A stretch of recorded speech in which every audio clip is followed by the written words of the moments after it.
welcome to Azazo Says channel once again. Today we'll be considering a condition that many people do not understand, and that is cerebral palsy.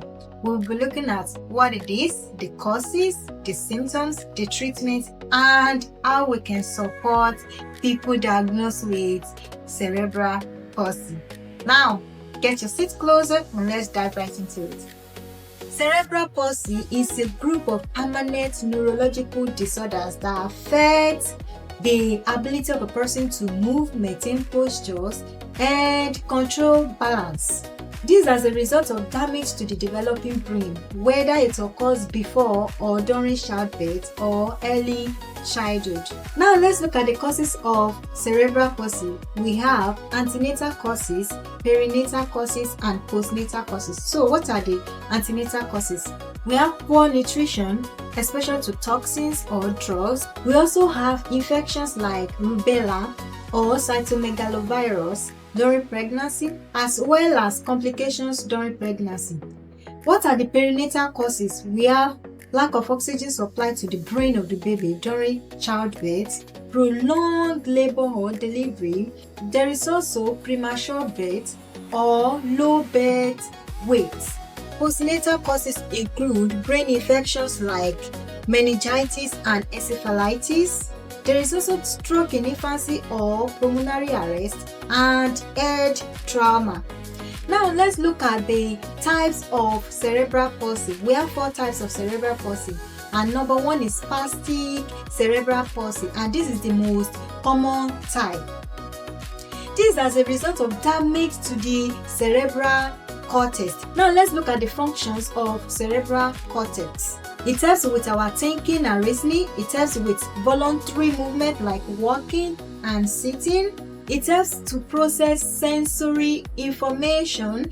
It also helps with memory. It helps to record information at the same time, store it. It also helps in language and speech and our emotions. Now imagine if there's damage to that part of the brain.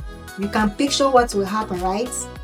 Yes, that's what I'm talking about. So there will be exaggerated reflexes, there will be jerky movements, there will be stiff muscles, and there is also difficulty with voluntary movements. Number 2 is dyskinetic cerebral palsy, and this is as a result of damage to the basal ganglia. Now let's look at the functions of basal ganglia. They help with control of voluntary movement, coordination of muscle activity. They also prevent unwanted movement. They also help you to learn repeated motor skills. Now you can imagine what will happen if there is damage to such particular area of the brain. There will be involuntary movement, difficulty sitting and walking, difficulty controlling their facial posture, and twisting movements. Now the 3rd type of cerebral palsy is atasic cerebral palsy, and this is as a result of damage to the cerebellum. Now let's look at the functions of the cerebellum. It helps with equilibrium and balance. It also helps with movement coordination. It helps in controlling your postures. It helps with muscle tone regulation. It also helps with learning new motor skills. Now we can see what will happen if there is a damage to the cerebellum. It's going to result into poor balance, shaky movement, uncoordinated movement, difficulty walking. It also affects balance. Now the 4th type is mixed cerebral palsy. It is called mixed because it is as a result of damage to more than one region of the brain. So maybe there's a mixture of dyskinetic with ataxia cerebral palsy, or a mixture of spastic with atasic, or the combination of all the types of cerebral palsy. That's why it is called mixed cerebral palsy. What are the signs of cerebral palsy?